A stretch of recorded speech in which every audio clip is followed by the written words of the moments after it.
Welcome to EKO201E Economics. Chris Hannum. This will be lecture 9 on externalities. Now, we talked in lecture 8 about the tax system, the implications of taxes. And we said that taxes created inefficiency. Taxes created deadweight loss, and taxes, particularly large taxes, and taxes on things with high elasticities of supply and demand, made our economy a lot less efficient. And they did a lot of economic damage. And we could quantify exactly how big that damage was. In this chapter, we'll be looking at a specific kind of a scenario when it may actually be possible for the government to levy taxes on particular kinds of goods and increase the efficiency of the economy. This is when we have negative externalities.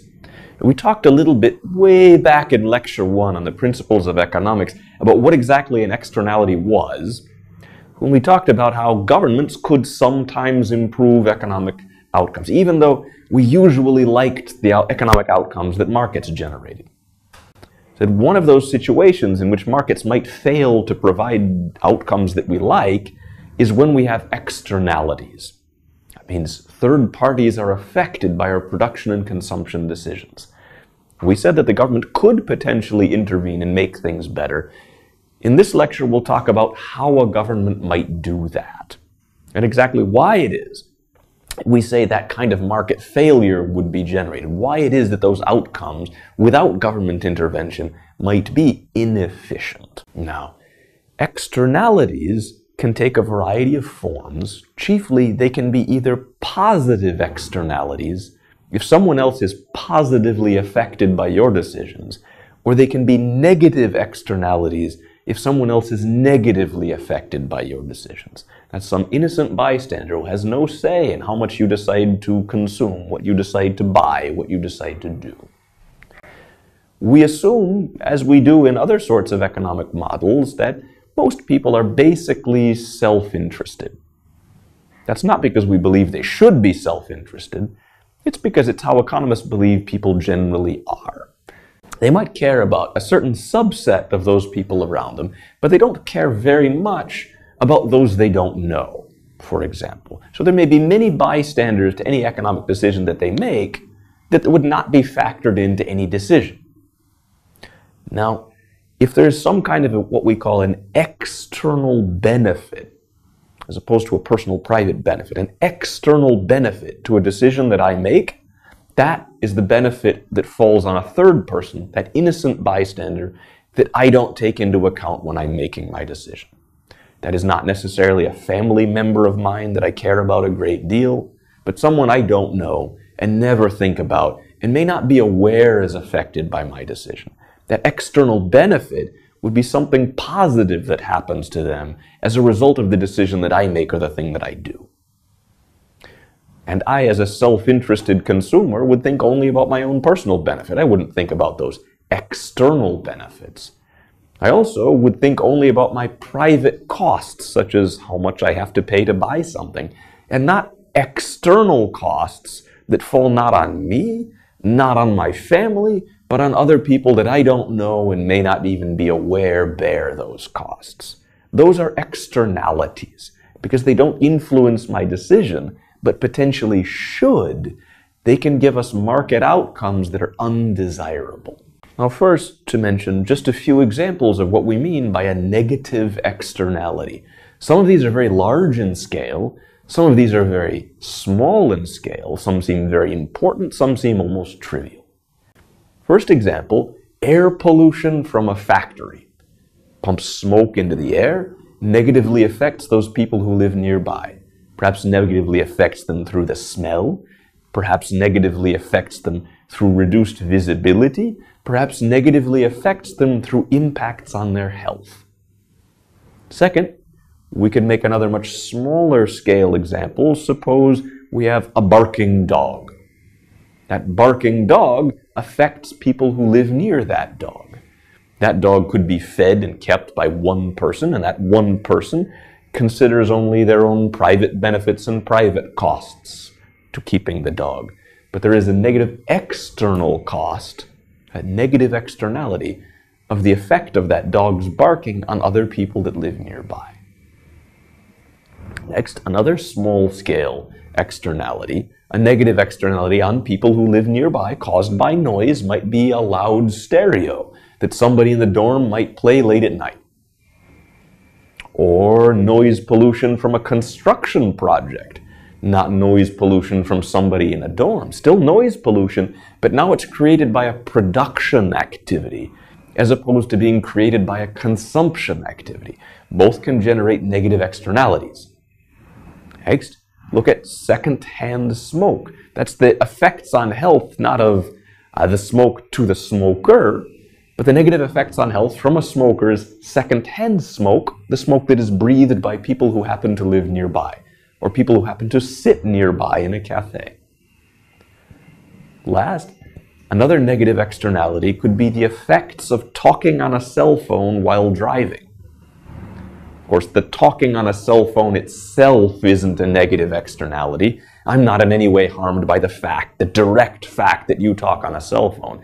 But if you talk on a cell phone when you drive, you're more likely to crash into someone else, or less likely to be able to react quickly when you need to react quickly on the road. You become a riskier and more dangerous driver. And that's the negative externality that you impose on everyone else that's driving on that same road. Now, to recap the basic ideas from welfare economics. The basic ideas in welfare economics, we have a demand curve downward sloping, we have a supply curve upward sloping, we have a market equilibrium where the two intersect, and in the absence of any kind of policies that prevent us from doing so, we expect that equilibrium price and quantity to be where the market will gravitate to.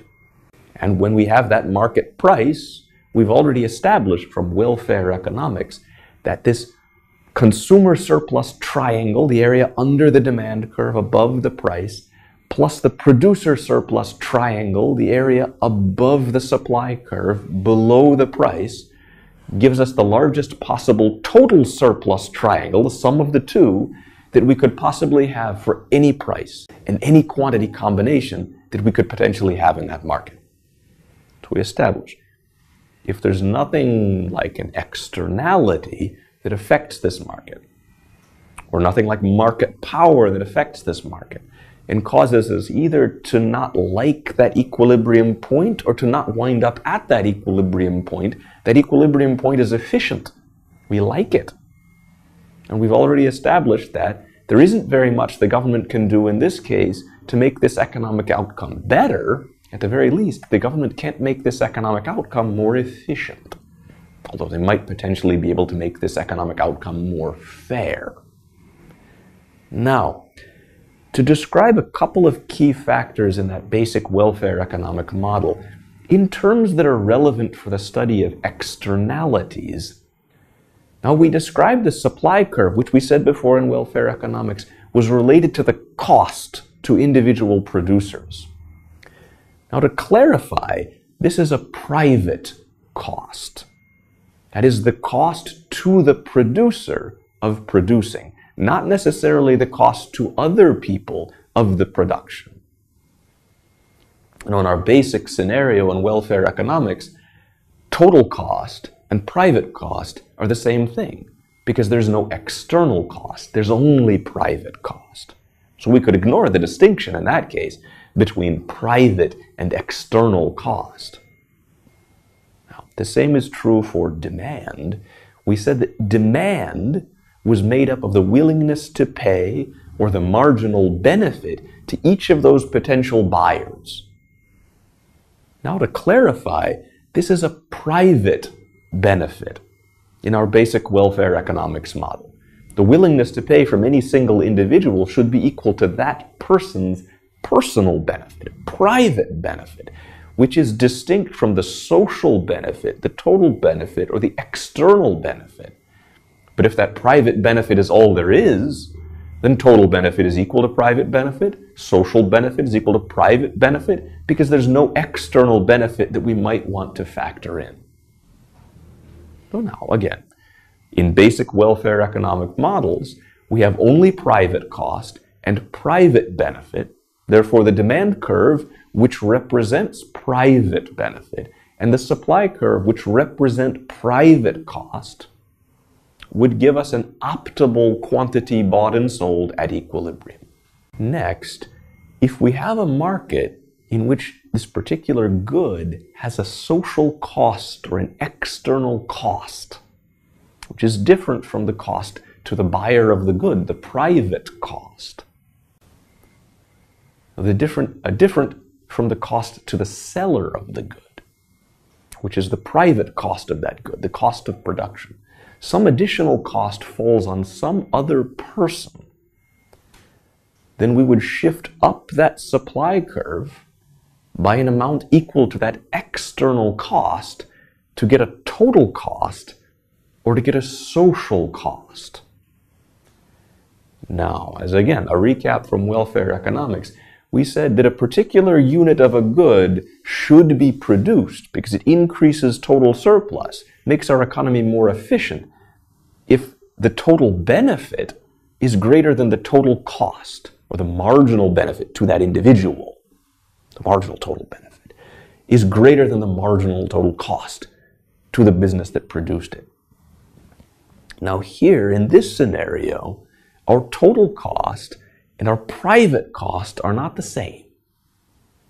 But the natural outcome of the market will be to factor in only private cost. And we might produce some units of a good where the private cost is low, so it's desirable for the business to produce, but where the social cost or total cost is high once we factor in that external cost. Now here we look at an example of a gasoline market, and we assume that gasoline involves a negative externality. Therefore, gasoline consumption imposes some kind of an external cost on somebody. Therefore, private cost to the businesses that produce and sell gasoline wouldn't be equal to the total cost or social cost to all of society of the gasoline that was produced and consumed. Now next, in this gasoline market, incorporate again that original demand curve. Suppose that there's no external benefit, so without an external benefit, our demand curve is still an accurate representation of all of the benefits to anyone of gasoline consumption in the economy. But now our supply curve is no longer an accurate representation of all of the costs to everyone in the economy.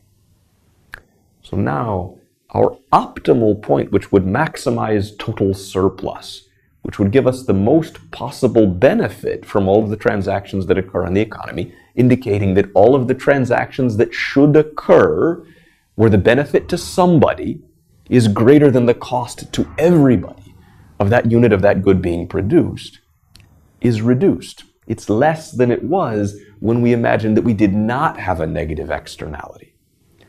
In this case, if we had no negative externality, a quantity of 25 would be the optimal quantity to have bought and sold in our market.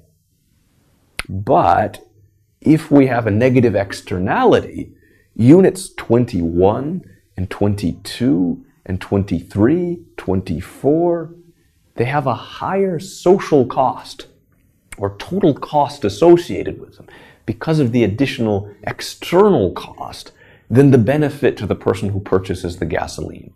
So those units are no longer worth producing. Social cost is too high. We're only going to consider that it's worth producing units 0 through 20. The 20th unit is the last unit worth producing, where the marginal cost to society is equal to the marginal benefit to the gasoline consumer. So the optimal quantity that we would choose in the presence of this negative externality would be 20, but that's not the natural market outcome. The natural market outcome would be to ignore those external costs, since buyers wouldn't necessarily factor them in, and since sellers wouldn't necessarily factor them in, and produce up to that point where marginal private cost was equal to marginal private benefit, which was a quantity of 25, our original equilibrium. So we established with a negative externality, we still produce at the original equilibrium point. It's not that something prevents us from producing and consuming at that point, like a price control. Now here the problem is that that point is no longer efficient. That point is not desirable or optimal anymore. It's not what we would like to see from the way the markets organize economic activity. So what could we do to intervene in this market to prevent that from happening? So one thing that we could do, as we just established, if we have a market with a negative externality, one thing that we could do to reduce the quantity that's bought and sold in that market, as we saw in Chapter 6, Chapter 8, we could impose a tax on this product. Taxes on products generally have the undesirable outcome that the tax reduces the quantity that's bought and sold, and that generally creates deadweight loss. But here, to begin with, the quantity is too high. If the quantity is initially too high, forcing it down by a tax rate, inducing people to consume less of it and produce less of it, is actually good. So if we impose a tax on this market, we could impose a tax to create a wedge that would give us a quantity bought and sold of 20 instead of a quantity bought and sold of 25. Now here the tax rate, the size of the wedge, should be exactly equal to the amount of the negative externality. And in the example, the amount of the negative externality is 1 per unit, or 1 per quantity of gasoline that's consumed. If we put a tax on gasoline of exactly $1, which we imagined was the amount of negative externality, this would solve our problem completely. It would cause us to have now a socially optimal and efficient quantity of gasoline bought and sold. We would raise the price that buyers pay, inducing buyers to buy less, while simultaneously decreasing the price that sellers receive, inducing sellers to produce less, both of which are required for us to get a socially optimal quantity of 20, which both buyers and sellers choose. One term that we use in the theory and the literature on externalities to describe an externality problem which has been solved by inducing a buyer or inducing a seller to factor other people's impacts, those impacts, external benefits or external costs on innocent bystanders, into their own decisions, as though they cared about them, even if they don't necessarily care about them, or if they don't care about them because they aren't even aware of them. Any mechanism that achieves this goal we call internalizing the externality. It's still an externality, but we've made that individual or that business behave as though it was not an external cost, but an internal cost. One way that we can do this is by levying a tax, in this case, on gasoline. Now, the individuals who are buying gasoline don't necessarily care about the fact that there's $1 worth of damage done to bystanders for every gallon of gasoline that they buy. But they are aware that there is a $1 tax on every gallon of gasoline that they buy.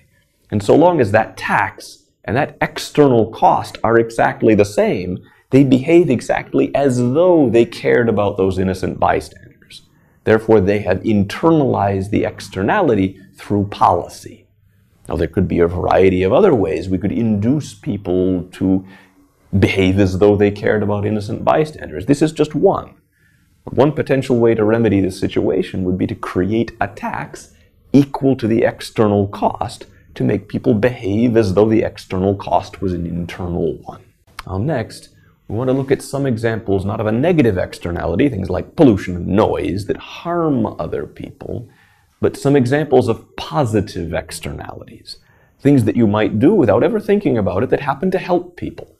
One example of a positive externality that we raised way back in Lecture 1 was the example of a vaccine. If you get a vaccine for the flu, you get a vaccine for the measles, you become very unlikely to get that disease.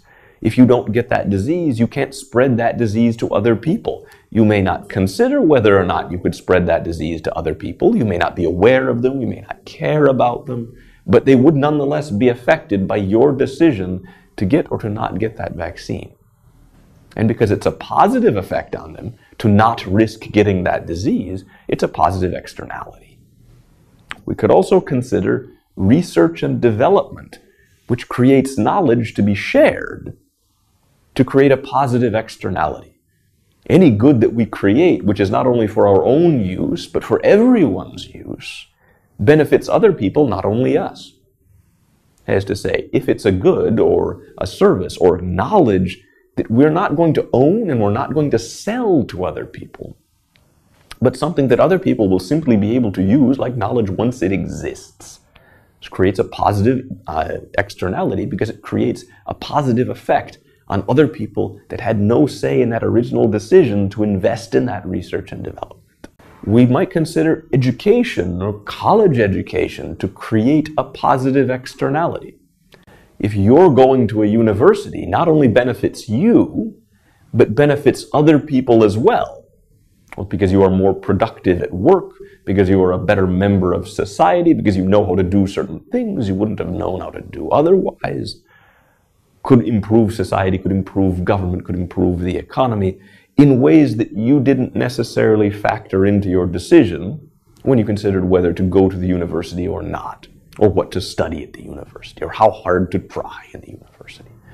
But those benefits, which are external, are benefits nonetheless. In the presence of a positive externality, we say there's an external benefit in addition to a private benefit for each and every unit of a good that's consumed. For example, for each and every flu vaccine, or for each and every measles vaccine which is consumed.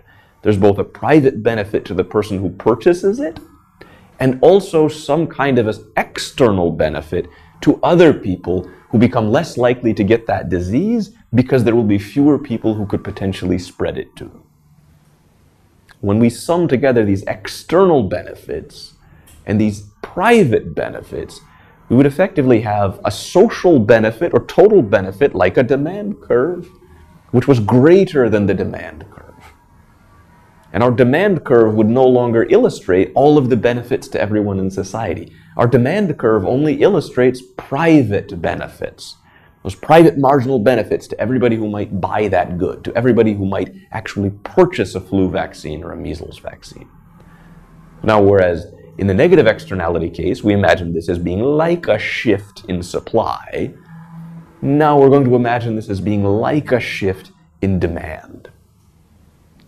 Our socially optimal quantity will be where the marginal benefit to everybody, including both private and external benefit, is equal to the marginal cost to the business who produces it. And the marginal cost to the business who produces it is still illustrated by the original supply curve, assuming there are no external costs. Now let's look at a graphical analysis of a positive externality. Suppose the market is, as we've just discussed, the market for flu vaccines or flu shots, where on the vertical axis we have the price of a flu shot, or in monetary terms, either the marginal cost of producing them or the marginal benefit of them. And on the horizontal axis, we have the quantity of flu shots, flu vaccines, that are bought and sold. All right. We assume that we have a normal supply curve for vaccines that obeys the law of supply. It slopes up. We have a normal demand curve for vaccines, which slopes down. Is to say, as vaccines become cheaper, quantity demanded for vaccines increases. We'll find some people who consider their own personal benefit, private benefit of those vaccines to be quite low, but they might be willing to purchase them if the price were to be low enough. But they wouldn't be willing to pay, as in this example, say a price of 30. Now, if we have no externality whatsoever, we can see that the intersection of supply and demand in this market, the intersection of supply and demand in this market being a quantity of 20, or 20,000, 20 million, depending on what the scale of our market is, combines with an equilibrium price also of 20 per flu shot. And in the absence of any kind of positive or negative externality, this would be optimal. This would maximize total surplus. However, we already stated, there's a positive externality here. So there's an additional benefit to somebody greater than the benefit to the private benefit to the individual who purchased those goods. Now, whereas we shifted the supply curve in effect by adding in this external cost to the private cost, which is what supply represents, here we want to shift out that demand curve by adding in a social benefit, an external benefit to what that private benefit is, where the demand curve represents just private benefits. To shift out that demand curve to a new social benefit curve, total benefit curve. So once we add this external benefit, we're shifting up that demand curve by 10. Our demand curve represents only private benefits. The new one incorporates both external benefits and private benefits to generate that total or social benefit curve. Now, if we look at where that new curve, a new total benefit curve, intersects that original supply curve, that would give us the point which is now socially optimal. It's socially optimal for us to produce a bit more than we would choose to produce in the absence of some kind of policy, or in the absence of some kind of a positive externality. The amount that we would choose to produce without any kind of government intervention, as we discussed in the case of a negative externality, is simply market equilibrium. Market equilibrium being where the marginal benefit to the buyer is equal to the marginal cost to the producer, where only private costs and benefits are incorporated. Now, that market equilibrium, which is where in the absence of policy we would choose to produce and consume, if we do have a positive externality, actually gives more marginal benefit than marginal cost at equilibrium. So that final point, that 20th vaccine that we produce and buy and sell, isn't just barely benefiting society. Now there's a benefit to that 20th vaccine that's quite substantial. And there would be a benefit to society of the 21st vaccine. There would be a benefit of the 22nd vaccine, even though no one finds that they're willing to pay the cost to produce the 21st vaccine, because for no individual consumer is their marginal private benefit that high. Now, society would benefit from the 21st and 22nd and 23rd, all the way out to the 25th vaccine, 25,000th or 25 millionth vaccine that's produced.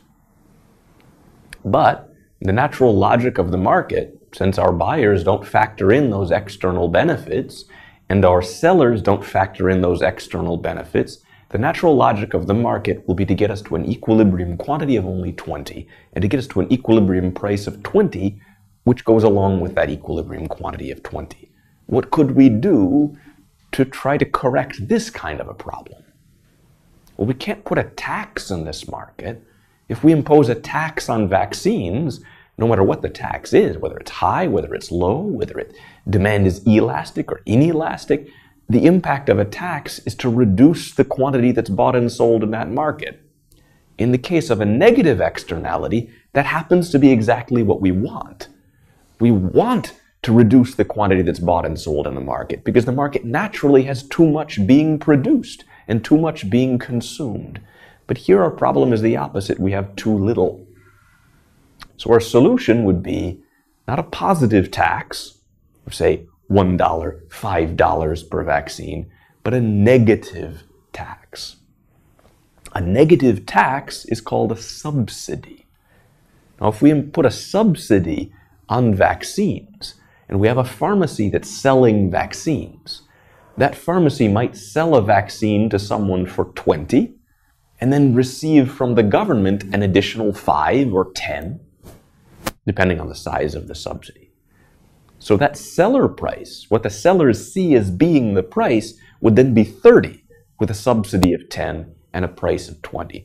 But the buyer would still only be paying a price of 20. The buyer price would be 20 as far as they're concerned. That's the price that they see in the market. And this would create a wedge between supply and demand on the opposite side. Not to the left-hand side of equilibrium, but to the right-hand side of equilibrium, where the marginal benefit to the buyer is low and the marginal cost to the seller is high, and we can only justify the seller to produce or the buyer to buy through creating a wedge through a subsidy such that some of that money doesn't come from the buyer, some of that money comes from the government. In this case, if we include a subsidy on the product, which is exactly equal to the positive externality, and we imagine that the positive externality on these flu vaccines was $10 per vaccine. If we create a subsidy equal to exactly $10, then we would find that people are willing to buy 25 vaccines. because the price that they pay for a vaccine is much lower than the equilibrium price of 20.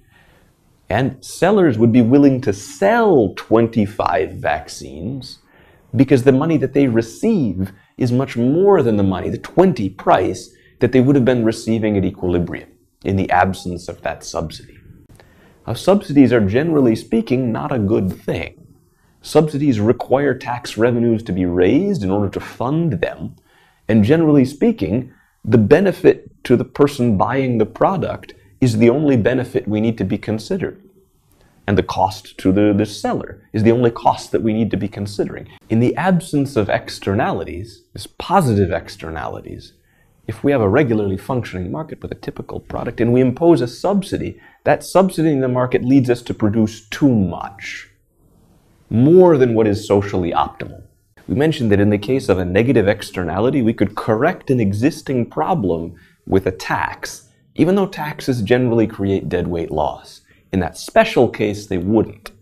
The same is true for, in this case, positive externalities with subsidies.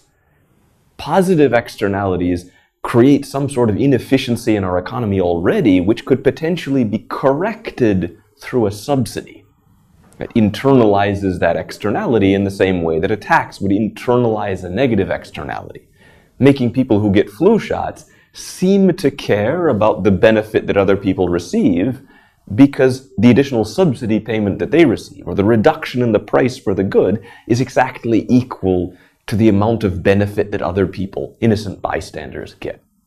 Now, if we have a subsidy on a good that doesn't have a positive externality, that would lead us to produce and consume too much of it.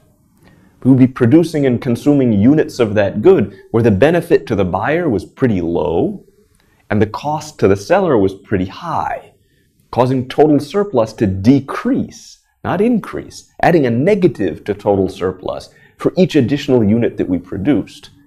And the only thing that would justify the buyer to buy and the seller to sell would be that they also receive money from the government. If they also receive money from the government, that requires tax revenues to be raised somewhere else for there to be money to pay them with. And as we already established, all of those different kinds of taxes that we can use for ways to raise government revenues, they all create inefficiency and deadweight loss too. So subsidies are doubly bad. They decrease efficiency by themselves, by themselves, and they do so by requiring expensive and inefficient taxes.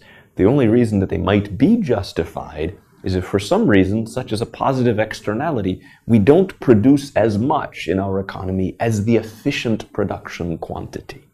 Next, we listed way back a handful of different survey responses that economists were asked about, statements that economists would agree or disagree about.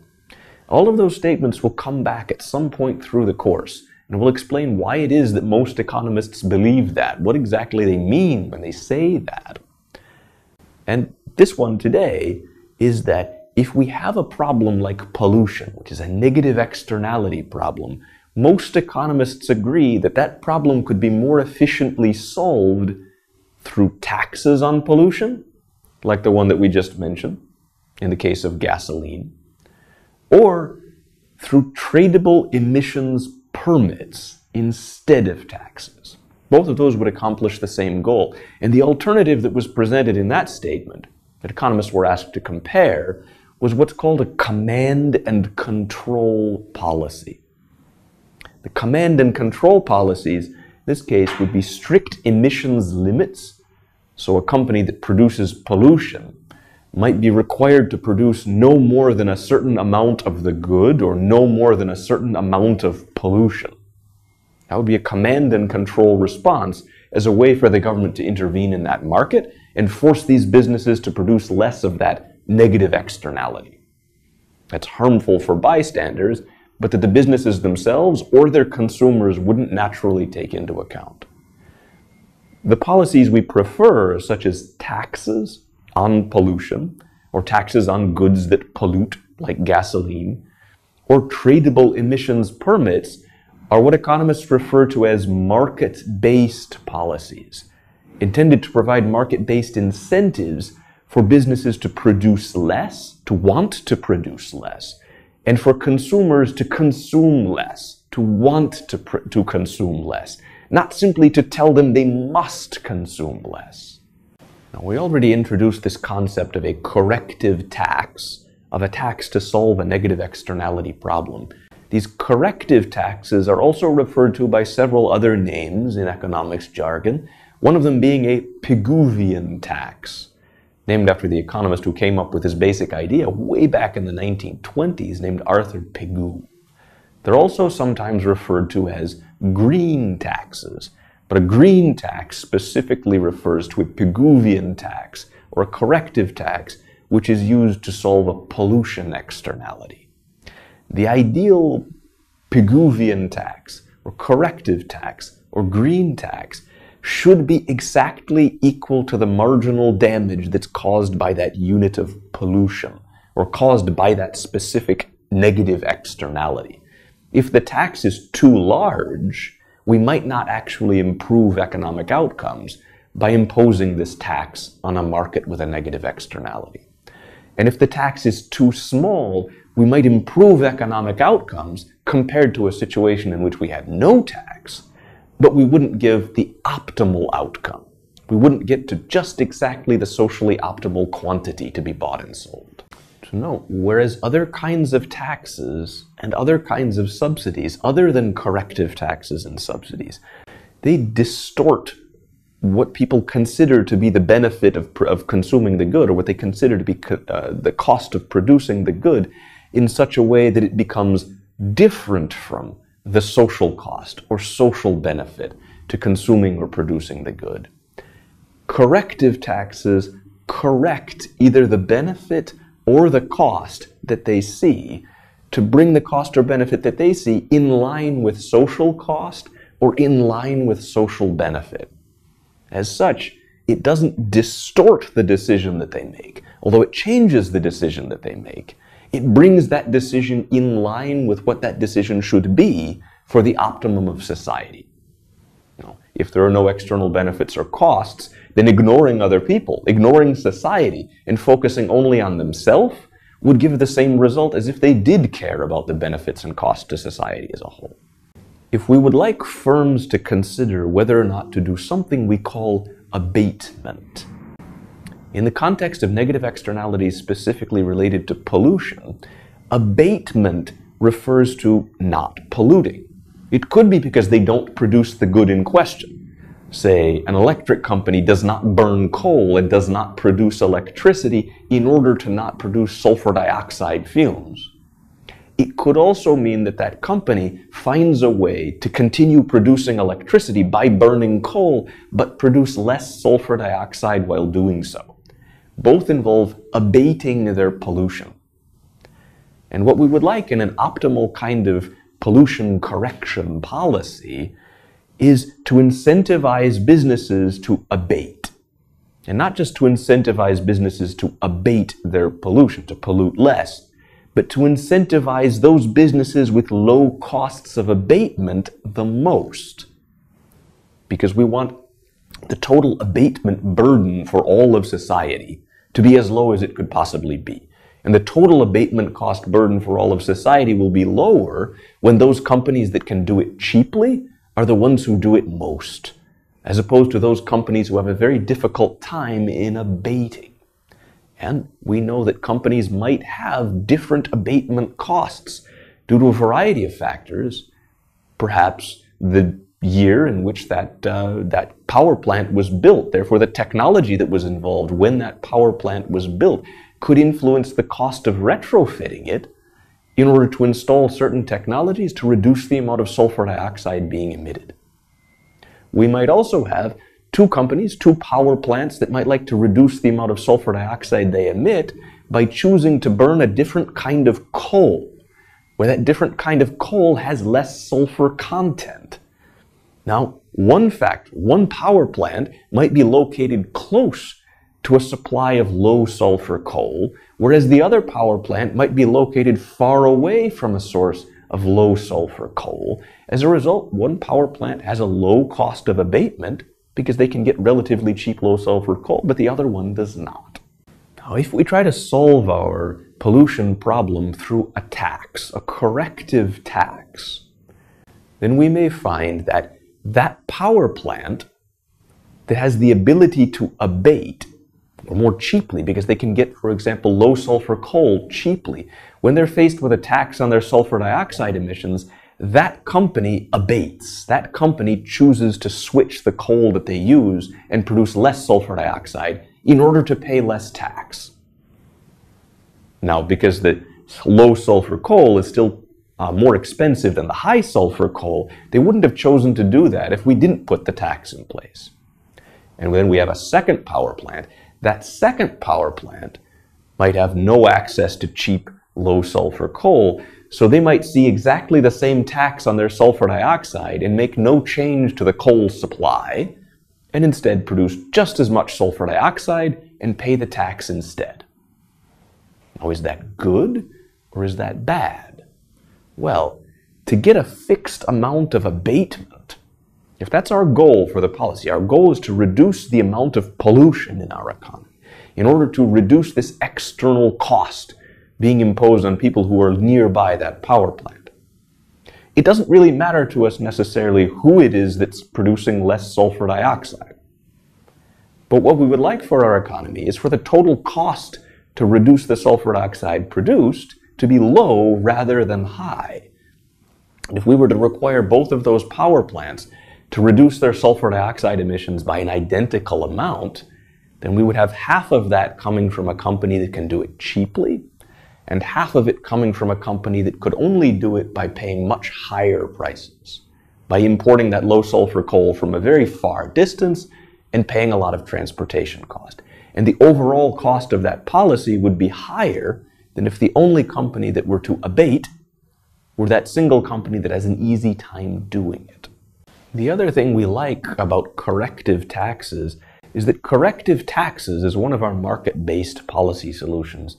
Corrective taxes do not just incentivize businesses with low abatement costs to abate more, whereas businesses with high abatement costs abate less, allocating the abatement in a way that we like. They also have desirable features over time. That is, if we simply were to pose a command and control policy, say we mandated that all power plants use low sulfur coal, or we mandated that all power plants install particular technologies in their smokestacks to reduce the amount of sulfur dioxide being emitted. If we were to do that, there would be no incentive over time for companies to figure out how to more cheaply reduce their sulfur dioxide emissions. If they have a technology requirement that requires a certain technology to be installed in their smokestacks, there's no reason that they would choose to install a better version once it came onto the market, and no incentive for them to invest in research and development to design a better technology that could more cheaply and more effectively remove sulfur dioxide from their smoke. So now, over time, these market-based policies, which do provide those incentives for research and development, they do provide incentives for companies to continue to invest in ever better pollution reduction technologies. They have this incentive over time that a company can cut their tax burden by finding another cheap way to reduce their emissions. And we find that that policy becomes more and more and more efficient, or less and less and less costly over time, whereas a command and control policy does not. We have a lower burden, a lower efficiency burden to achieve the same environmental goal from a market-based policy such as a corrective tax in the short run than we do from a command and control policy. And the gap between those in efficiency and cost will grow and grow and grow and grow over time. As another example of a corrective tax, or then a tax on emissions from power plants, most countries, such as Turkey, have relatively high taxes on gasoline. And as with many things in economics, we're not so much trying to tell you the way the economy should be, to give you advice on how to improve things for your nation, for your business, in your own personal life. we're trying to explain why it is that people do what they do, why businesses do what they do, why governments already do what they do. And governments already impose taxes on gasoline because the consumption of gasoline creates negative externalities. We have three chief types of externalities that come from the consumption of gasoline, and we try to reduce the consumption of gasoline through this corrective gasoline tax. First, through congestion. The more you drive, the more congested the roads become. When the road is more congested, obviously this harms you a little bit, but it harms everybody else on the road just as much as it harms you. And whereas the impact of your own increase in congestion on yourself may be trivial, the combined impact on all of the other drivers around you is not trivial. Second, we have another source of externality from gasoline being an increase in accidents. Both the more people who are driving and the longer distances they are driving, the more often they are on the roads, the greater the number of accidents will be. The faster they drive, the more gasoline they will burn and the more accidents there will be. The larger their vehicles are, the more gasoline they will use, and the more likely the accidents that they are involved in will be to be fatal to other people nearby them, not themselves, but to the people with whom they collide. Another source of negative externalities from use of gasoline, or related to the use of gasoline. And then the third is the pollution itself. When you drive an automobile, you burn gasoline, you release pollution, fumes into the air. It includes chiefly nitric oxides and ground-level ozone, which can be harmful for people with respiratory ailments chiefly. People who are asthmatic, people with emphysema, they may be severely impacted by the pollution that comes from the number of cars being driven on the roads, even if other people may barely notice it. Now suppose we present for one simple example, again using sulfur dioxide emissions. Sulfur dioxide is SO2. Remember we write SO2, that's sulfur dioxide. We'll look at a simple worked example with two power plants. One of those power plants is the AKME company, and the other power plant is the US Electric company. Both of those are power plants that burn coal in order to produce electricity. Now, each of them, we imagine, starts our scenario by emitting 40 tons of sulfur dioxide. That's their initial level of pollution. So total emissions, if we have only these two power plants in our economy, total emissions are 40 plus 40 equals 80. And we would like to put a policy in place because these sulfur dioxide emissions cause a negative externality. They harm people nearby, and we've determined that the optimal quantity of emissions would be only 60 rather than 80 tons per month. So our policy goal is a 25% cut in emissions, or a cut in emissions of 20. And we assume that these two companies differ in their abatement cost. So the cost that they would have to bear in order to reduce the amount of sulfur dioxide that they produce. So one of these companies, AKME, has a relatively easy time abating. It costs them only $100 per ton to abate. It's still expensive. They wouldn't choose to do it on their own. And US Electric has a more difficult time abating. It costs US Electric $200 per ton to abate. Again, because it's a positive number. It's not zero. No matter how small or large it might be, they won't choose to do it on their own, but they could be induced to do it through policy. Either if they were required by law to reduce their emissions, or if they were incentivized through some kind of a market policy to reduce their emissions. Now, our policy number one, we'll say, is command and control regulation. So AKME is told that they may not produce 40 tons, they may only produce 30 tons. If they do not, they will be fined, they will be shut down, what have you. It's illegal. And we assume that exactly the same thing is told to the other company, US Electric. US Electric is told that they may not produce 40 tons of emissions, they may only produce 30 tons of emissions. The 31st, 32nd ton are illegal, they will be punished somehow. We'll leave ambiguous exactly how they will be punished. Now, what is our cost of that policy going to be? So the cost to US Electric, if they're going to reduce their emissions from 40 to 30, is 10, that's the reduction in emissions, times their abatement cost, which is 200. So the cost to US Electric is 2,000. The cost to Acme is 40 minus 30, again 10, they're required to reduce their emissions by exactly 10, times their abatement cost, which is 100. So Acme's total cost of this policy is 1,000. And then the total cost of the policy overall, the total abatement cost is 3,000. So if we say there is a cost to achieve this particular goal, the cost to achieve this particular goal of a 25% reduction in emissions here is 3,000. Now next, suppose that those permits that these firms were given, say Acme got a permit that said you were allowed to produce 30, but they didn't get permits to allow them to produce 31, 32, so they were forced to cut their emissions from 40 to 30. US Electric got a permit that allowed them to produce 30, but didn't have permits for the 31st, 32nd.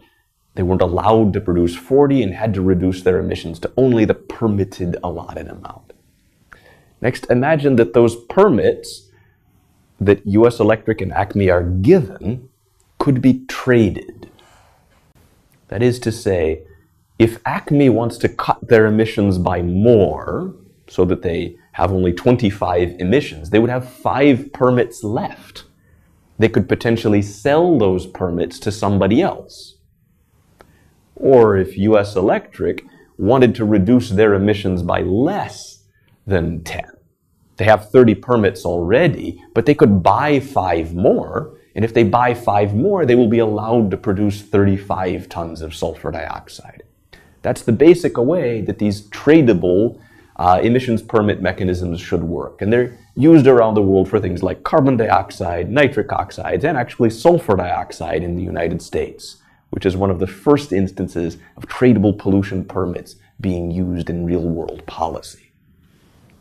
Now, if we suppose that these companies are given tradable emissions permits, then if Acme company that has a relatively low cost to abate, if they can sell permits that they have for a price that's greater than 100, they would like to sell.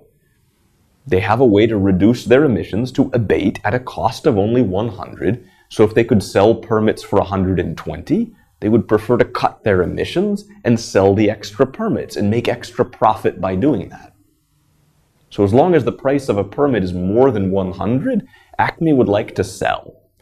On the other hand, if the price of a permit is less than 100, Acme would prefer to buy. Now, if we look at US Electric on the other hand, US Electric would prefer to buy as long as the cost of a permit, which allows them to produce more sulfur dioxide, is less than their abatement cost, which is quite high at $200. If they could buy a permit for, say, 150, instead of needing to pay this abatement cost of 200, then their total cost of complying with the regulation would be lower. And that company would be better off by buying these permits from somebody else. They would be better off than they would be in the original policy, which was command and control and didn't allow them to trade. That's not to say that they would be better off if they were simply allowed to produce 40 tons of emissions. So if we have this tradable permit regime put in place, each company is initially given 30, just as in the command and control scenario. We would imagine that Acme would find some kind of a negotiated price with US Electric, somewhere between 100, which is the minimum price they would require to sell, and 200, which is the minimum price that US Electric would be willing to pay, and some price in between there. The two companies would exchange permits, and US Electric would buy 10 permits from Acme, and Acme sell 10 permits to US Electric. And if that's what happens, suppose the price is 150. Then US Electric is going to be paying 150 times 10 to get 10 additional permits. So they're going to be paying 1,500. That 1,500 is less than their abatement cost under the original command and control policy. So US Electric is better off They're happier with the tradable emissions permit regime because they haven't actually cut their emissions at all. They're continuing to produce 40 tons of sulfur dioxide. They're continuing to pollute. ACME, on the other hand, ACME has taken its 30 permits and sold 10 of them. So ACME has received 10 times 150, 1,500 in additional revenues from sale of this asset. But that has required ACME to reduce the amount that they pollute, not just from 40 to 30, but from 40 to 20. So for ACME, the total reduction in pollution is now 20 times 100, since their cost of abatement is 100 per unit. Their cost of abatement is 2,000, but that's partly mitigated by this revenue that they get from the permits that they sell of 1,500. So the total cost to them of the policy is only 500. Now, ACME is better off with the tradable emissions permits than they were with the command and control policy because the cost to comply is 500 rather than 1,000. And the cost of the policy, the tradable emissions permit market-based policy, is only 1,500 for U.S. Electric as opposed to 2,000 with a command and control policy. Both of these firms are better off. And for all of society, the total cost of complying with this policy was 2,000 now instead of 3,000. So we found a more efficient way to get the same reduction overall in pollution. But it is the same reduction overall. U.S. Electric didn't cut their sulfur dioxide emissions because they're still producing 40 tons, but ACME reduces with the tradable emissions permits. They reduce their pollution by even more than they would if they were producing the amount they were allowed to produce under the command and control regime. They reduced their emissions from 40 to 20. And the net is still 60 overall, just as with the command and control policy. So with a market-based policy, here tradable emissions permits, we accomplish the same environmental goal, the same reduction in overall sulfur dioxide emissions, but the cost to do it is less.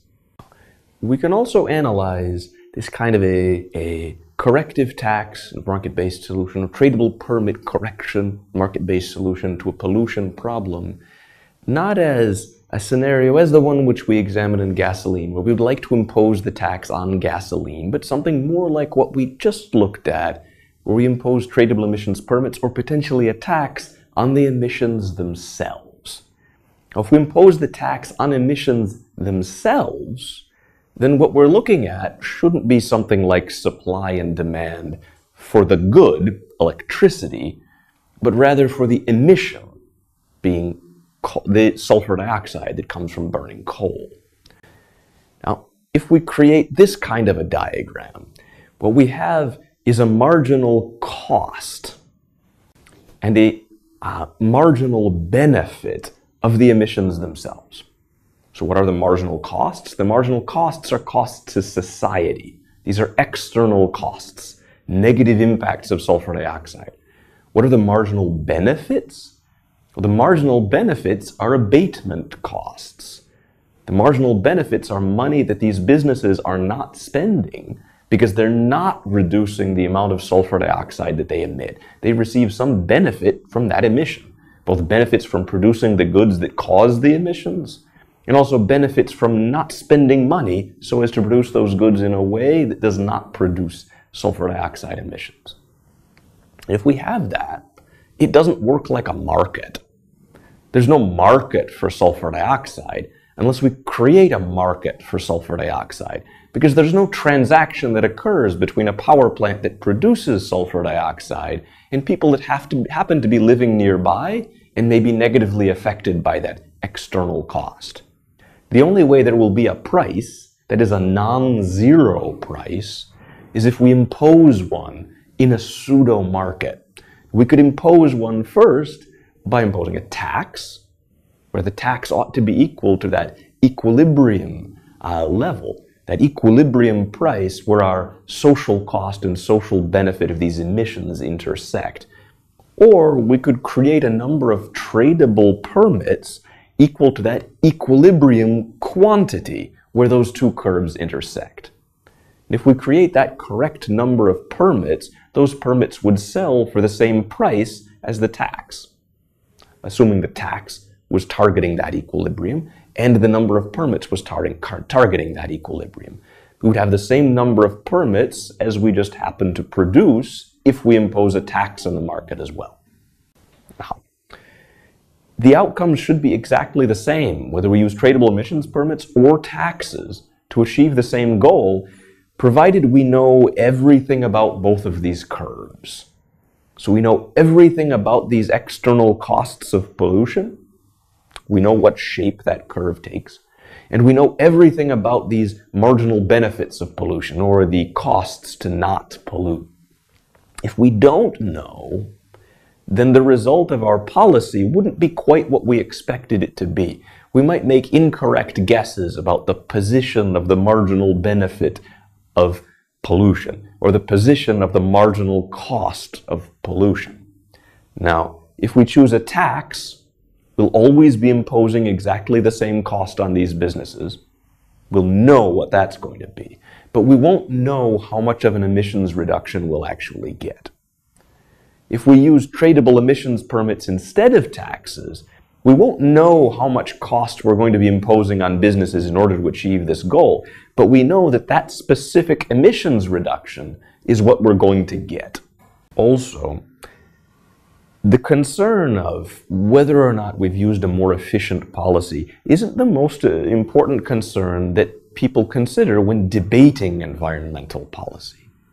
Only economists are mostly concerned with whether our environmental policies are an efficient way to achieve a goal or an inefficient way to achieve a goal. Many other people are concerned with whether the goal is achieved in a fair way or whether the goal is achieved in a moral way.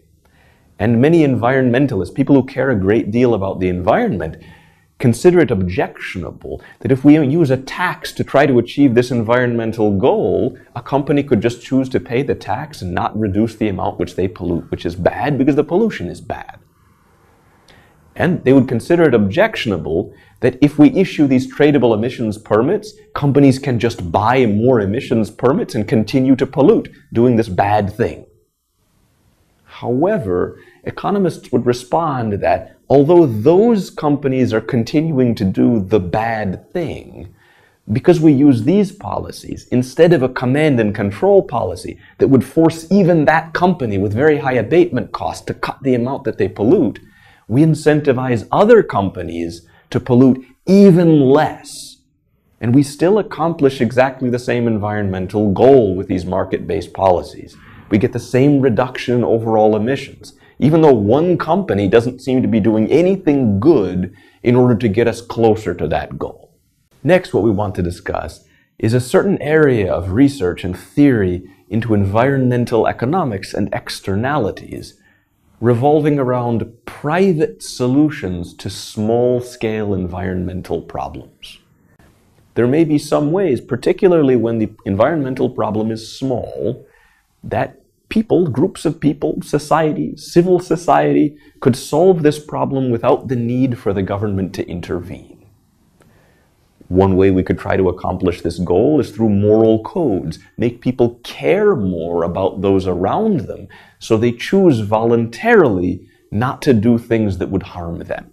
We could also use social sanctions that the people around them might make people feel very guilty, might make people feel very bad about causing all of this harm to those other people. And in that way, internalize that external effect. Make people care about something other than themselves through social sanctions or through morality. We can also achieve this kind of a goal, potentially, through some kind of charitable organization, such as the Sierra Club, which people who care a great deal about the environment volunteer to do things to improve it. Or we could achieve this kind of a goal through what we'll talk about next in some detail, specific contracts and negotiations between the people creating the problem and those innocent bystanders who are affected. How could that work? Well, it could work in two different ways. On the one hand, the person who produces the externality, some negative externality, might not be legally allowed to do so unless they compensate those people who are negatively affected. Or the person who is producing that negative externality might be able to produce as much of that negative externality as they want, and the only way that people who live nearby, those innocent bystanders who are negatively affected, could induce them to produce less of it would be to negotiate with them and compensate them in some way for reducing their emissions. So this basic idea, dating from the 1960s in economics from an economist named Ronald Coase, is called the Coase Theorem, that if these private parties who are affected by this externality, if they can costlessly bargain, negotiate between themselves, and property rights are clearly defined, so either a company has the right to pollute or they definitely don't have the right to pollute, and the people living nearby definitely do have the right not to be exposed to their smoke. As long as the property rights are clearly defined and don't overlap, and these parties can costlessly bargain, they should be able to find some kind of a negotiated solution to fix the externality problem without the need for government to intervene. So we'll present an example of the Coase theorem using a very small-scale noise externality problem. Suppose that noise externality problem is caused by a dog living in an apartment. And that dog named Spot is owned by a guy named Dick. And the guy named Dick who owns that dog doesn't so much mind that that dog barks, but his neighbor named Jane does.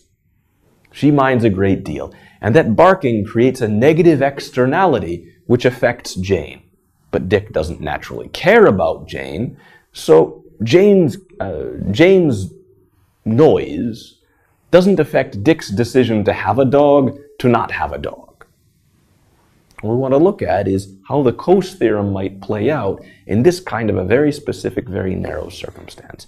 We imagine that Dick has some kind of a benefit personally to having this dog. He likes this dog. That's why he has this dog. And we can quantify that in something like monetary terms. We could say that Dick's benefit of having this dog is equivalent to 2,000, or equivalent to 3,000, or equivalent to 500. Imagine hypothetically that this number exists and Dick knows what it is. And we can imagine that the noise or the quiet to Jane also has value. And she might be willing to pay a certain amount in order to have quiet, because the quiet is valuable for her. She might be willing to pay 500 or 1,000 or 2,000 or 3,000, and we just assume that this number exists and she knows what it is, roughly what quiet is worth to her. Now, the socially efficient outcome would maximize the sum of their two benefits. Benefit to Dick of dog and benefit to Jane of quiet. So if Dick's benefit of dog is better than Jane's benefit of quiet, the socially efficient outcome is for Dick to have a dog, even though it bothers Jane. Jane is worse off, Dick is better off, and society is better off. On the other hand, if Dick's benefit of the dog is less than Jane's benefit of quiet, even though Dick does get a benefit from the dog, the socially optimal solution is that Dick should not have a dog. Dick should get rid of the dog. Jane will have quiet, and society will be better off. Let's look at one specific scenario. Imagine in the first case, Dick is the one with a quote-unquote property right. So Dick has the right to keep a dog, and Jane doesn't have any equivalent right to have quiet. So now, if there's no opportunity for Coasean bargaining or anything like that, naturally what's going to happen is that Dick will have a dog, and Jane will have no quiet. Jane will not get any sleep, it will be very noisy, she will be very unhappy, because she is affected by this negative externality that comes from the fact that Dick has a dog. Suppose that the benefit to Dick of the dog is equivalent to $500 US. And suppose that the cost to Jane of the barking, the lost sleep, the noise, is equivalent to $800. So quiet is worth $800 to Jane. But the dog is worth only $500 to Dick. So, in the absence of Coasean bargaining, etc., that negative externality is so large that the natural outcome that we get, Dick has a dog, Jane does not have any quiet or any sleep, is not socially optimal. The socially optimal outcome would be for Dick to get rid of that dog, so that Jane would be happier, even though he would be less happy. Now, if we assume that Dick has the right to the dog, the only way that Jane would be able to get quiet would be to go to Dick, bargain with Dick, have this Coasean bargaining, offer him money to get rid of the dog. And if she offers him at least $501, assuming that 500 is the value that Dick puts on the dog, and he knows it's 500. Now, Dick might have a much higher value that he would put on his dog, and it might be very difficult for them to engage in bargaining. But here we assume that his value he puts on is only 500. So if Jane offers at least 501, Dick would get rid of the dog. They would have an exchange of money. Dick would be better off, and Jane would be better off than if Dick still had that barking dog and she got no sleep. We would get the socially efficient outcome, with the socially efficient outcome being that Dick has no dog. Now for our next case, still assume that Dick does have the right to have the dog and Jane doesn't have any right to have quiet. But now assume that their marginal benefits are different. So now we assume that the benefit to Dick of having the dog is 1,000 and the benefit to Jane of having quiet is 800. Still 800. What's changed is that Dick's value of the dog is higher. He cares more about that dog than he did before. Now, the socially efficient outcome is that Dick has dog, but Jane does not have quiet, because 1,000 is greater than 800. And the natural outcome in the absence of Coasean bargaining is that Dick will keep the dog and Jane will be unhappy. Now, if we do allow Coasean bargaining, what we'd imagine takes place is that Jane again goes to Dick, she offers him money to get rid of that dog.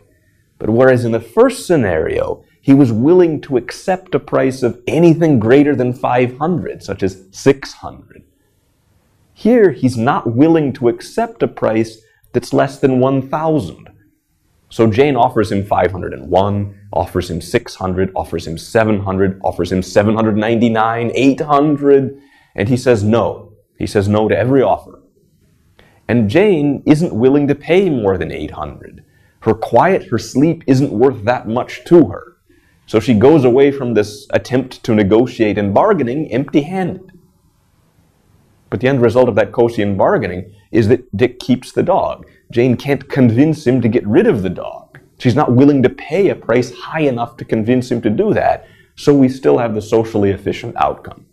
The socially efficient outcome is that Dick keeps the dog, he does not get rid of it, since his value that he puts on it is so high. Imagine a third case where it's not that Dick has the legal right to have a dog. He doesn't have a legal right or no legal right to have the dog, but Jane now has the legal right to quiet. It is illegal to disturb somebody's quiet, or it is banned by the apartment board or something like that, to disturb her quiet by having this loud dog. Now, if Dick wants to be allowed to have a loud dog that bothers Jane, the only way that he can do this is to offer Jane money in exchange for not complaining about his dog and getting him and his dog thrown out of the building. Now, we assume that the benefit to Dick to have the dog is 800 by assumption, but now the benefit to Jane of having the quiet is only 500. So in this case, Dick goes to Jane and he offers her money to allow him to keep his dog, which he has to do because now the property right goes to Jane. We still have Coasean bargaining taking place, but it goes in another direction now. It's not Jane offering Dick money, now it's Dick offering Jane money. He offers her 400 to allow him to keep the dog. She says no. He offers her 600 to allow him to keep the dog, and she says yes. And Jane is better off because the cost to her of all the noise is only 500, she's better off taking 600 than she would be forcing him to get rid of the dog and having $500 worth of quiet. And Dick is also better off because he has 800 value from the dog and he's paid only 600 to be allowed to keep the dog. he's better off than he would have been if he'd been forced to get rid of the dog. So the outcome here, because Dick's benefit of the dog is 800, greater than the benefit to Jane of quiet, the socially efficient outcome here was that Dick should keep the dog, and with Coasean bargaining he does. In the absence of Coasean bargaining, he would have been forced to get rid of the dog. But now he keeps the dog, and he's better off than he would have been otherwise. And Jane is also better off than she would have been otherwise because of the Coasean bargaining. Oh, note, this Coasean bargaining can potentially improve economic outcomes, make economic outcomes more efficient, no matter who had the initial property rights. All that matters is that one person and not both have the initial property right. Otherwise, they could simply argue about who should pay who forever. And Coasean bargaining would break down. But that doesn't mean that who has the initial property right is irrelevant. Note, in the initial case, where Jane has to pay Dick in order to induce him to get rid of that dog, Jane is worse off than she would have been if he'd gotten rid of that dog, but she didn't have to pay him. And Jane is actually worse off in cases 1 and 2, where the property right is in the hands of Dick, than Jane is in case 3, where she has to deal with this obnoxious barking dog and she gets no sleep, but she's compensated for it. On the second case, where she's not able to convince Dick to get rid of this dog, the socially optimal outcome is that Dick keeps the dog. But the benefit is heavily skewed to Dick. He gets all 1,000 and Jane gets nothing. If we had flipped that property right, you go back to case 2. And we suppose that Dick's value of the dog is 1,000, and Jane's value of quiet is 800. And now we suppose that in this scenario, Jane has the right to peace and quiet, and Dick has no right to the dog. We suppose that the only way Dick will be allowed to keep this dog is if he goes to Jane and offers her money, and he has to offer her at least 800. Dick will be substantially worse off than he is in our actual scenario 2, where he has the valuable property right. Jane will be much better off in that case than she was in our original scenario 2, where she did not have the valuable property right. The property rights themselves with Coasean bargaining are valuable, even though they don't determine whether or not we can get to an efficient outcome, and they don't determine what the efficient outcome is. I want to describe a more realistic, larger scale sort of environmental problem with negative externalities and how a Coase theorem might work or might not work. So suppose this scenario is not one individual negotiating with one individual over noise. This scenario is 1,000 residents of a small rural resort town, Green Valley, who value swimming in their lake called Blue Lake at a collective value of 100,000. So 1,000 people together get 100,000 worth of benefit from swimming in the lake, equivalent to an average of 100 per person. And suppose that a nearby factory opens and begins to pollute that lake. And if nothing is done, if they don't stop polluting that lake, people who live there, people who live in Green Valley, will no longer be able to swim in that lake. And they will lose 100,000 in benefit that they get from swimming in that lake. No, that's not 100,000 they actually spend. It's the equivalent of 100,000, which we assume that they know. Now, what would a Coase-like solution be? We assume that for polluting in that lake, that factory would have to pay 50,000 to avoid it. Their benefit to pollute is 50,000. They could install $50,000 worth of technologies to allow them to store their wastewater, transport it somewhere else, instead of dumping it into the lake.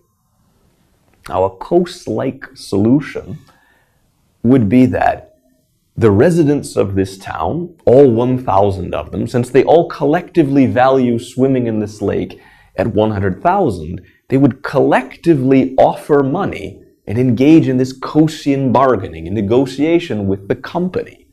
And if they offered more than $50,000, the company should accept their offer and stop polluting in the lake. That's assuming that the company has the right to pollute, but the individual people living in the city don't have the right to swim in clean water. Alternatively, if we imagine that the individuals living there had a property right, and the company did not, the company had no right to pollute the lake, then the company would have to go to the townspeople of Green Valley and offer them money to allow them to pollute the lake. And of course, since they put such a high value on swimming in the lake, they would say no. They would refuse to accept any offer up to $50,000 that company would be willing to make. So in both cases, we could wind up with the same optimal solution, that either the townspeople would pay the company not to pollute, so the company would not pollute, or the company would not be willing to pay the townspeople enough to allow it to pollute, so the company would not pollute. In either case, if we have clearly defined property rights, we could wind up with a negotiated, efficient Coasean solution. Of course, the townspeople would be better off if they have the property right than if they do not. Now, that doesn't necessarily mean, just because we can imagine an efficient Coasean bargaining solution, that we would be likely to see such a Coasean bargaining solution in the real world. Now, it's not necessarily easy to imagine how this bargaining and negotiation would work between two people who live in an apartment complex. One person goes and starts suddenly offering someone money to get rid of their dog. That doesn't often occur, but it's easier to imagine how it could. In this case, we would need 1,000 people to collectively engage in bargaining with that corporation. So those people would all need to agree on how much they should be willing to offer that company to not pollute. Some of those people might value the lake a lot, some of them wouldn't. Some of those people would think that paying $60,000 to that company seemed worthwhile, and some of them wouldn't. And for many of them, it would depend on how much of that $60,000 they personally would have to chip in. They might tell the other 999 people in the town, I don't really want the lake, so you should pay for it. And if everyone says that, they won't be able to get together and come to an agreement about how they should bargain, what terms they should demand, how they should pay this money, what money they should be willing to pay. And the negotiation would break down. Now, the term we use for this kind of problem, which is the primary reason why Coasean negotiated solutions aren't likely to work, particularly for large-scale environmental problems, externality problems, where many people are affected, are transaction costs. The transaction itself is not easy. It's not costless. Even for Dick and Jane, that transaction is not costless. But for 1,000 people to together collectively bargain with a company, that transaction, that negotiation itself will be very costly. Both it's difficult for them to agree, it will take a lot of time and effort and negotiation among themselves. They may even have to hire people in order to negotiate on their behalf, while increasing the cost of the transaction itself. Another thing in addition that can raise transaction costs is stubbornness. People may refuse to accept something, immediately at any rate, which should be in their best interest, such as Dick accepting $600 to get rid of his dog, out of stubbornness. He wants to continue to do the thing that he has. It may take him some time to come around to the idea that actually he'd be better off if he did. And of course, when we have large numbers of people, we have huge coordination problems that can lead it to be difficult for them to find a way to pay the $60,000 that would be in the best interests of the entire town, even though that $60,000 clearly would be in the best interests of the town.